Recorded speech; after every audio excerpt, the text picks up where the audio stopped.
ఇది తెలంగాణ అడవుల్లో ఎప్పుడో మరచిపోయిన ఒక గ్రామం దగ్గర ఉన్న ప్రాచీన గుహ కథ. ఈ గుహకి సంబంధించిన రహస్యాలు ఇప్పటి వరకు ఏవీ బయటకు రాలేదు. కాని ఓ దినం అది మారింది. ఈ గుహని గ్రామస్తులు మౌనగుండం అని పిలుస్తారు. దాని లోతు ఎప్పుడూ తెలియదు. అక్కడికి వెళ్లిన వారు తిరిగి రాలేదు. కాని ఈ గుహ గురించి విచిత్రమైన వదంతులు ఉన్నాయి. వందల ఏళ్లుగా ఈ గుహ ఒక శాపంతో నిండి ఉందని, చీకటి లోకం నుండి వచ్చిన శక్తులు ఆ గుహలో ఉన్నాయని చెబుతారు. రాఘవ్ అనే భూభౌతిక శాస్త్రవేత్త ఈ గుహ గురించి విని సాహసంగా దాని లోపలికి వెళ్లాలని నిర్ణయించుకుంటాడు. అతని భార్య సీత, చరిత్రకారిణి ప్రియా మరియు సాహసికుడు విక్రమ్ అతనితో పాటు వెళ్లారు. వారు మొదట్లో ధైర్యంగా ఉన్నా గుహలోకి దిగడం ప్రారంభించిన తర్వాత ఏదో విచిత్రమైన మార్పు వచ్చింది. వారు గుహలోకి దిగడం మొదలుపెట్టారు.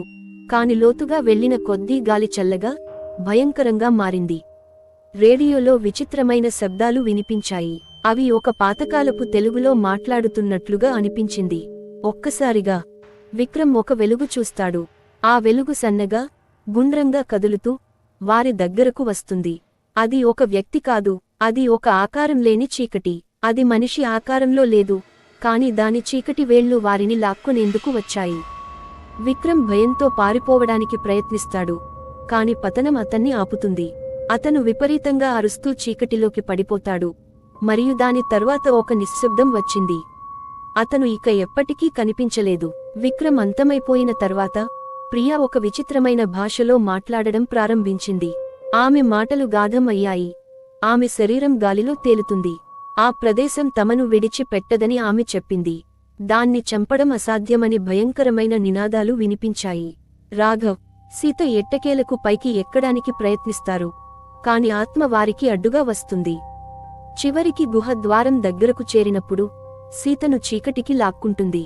రాఘవ్ ఆమెను రక్షించడానికి ప్రయత్నిస్తాడు. కాని ఆత్మ ఎవరొకరు అక్కడే ఉండాలని చెబుతుంది. సీత తన ప్రాణం త్యాగం చేస్తుంది. రాఘవ్ను బయటికి పంపుతుంది. గుహ మూసుకుపోయింది. కాని ఆ చీకటి శక్తి ఇంకా అక్కడే ఉంది. ఎవరూ మళ్లీ ఆ గుహ దగ్గరకు రాకూడదు. ఇది రాఘవ్కు తెలిసినప్పుడు అతని హృదయం విచ్ఛిన్నమైంది. ఈ గుహ కథ ఇప్పటికీ గ్రామస్తులలో భయంతో వినిపిస్తుంది.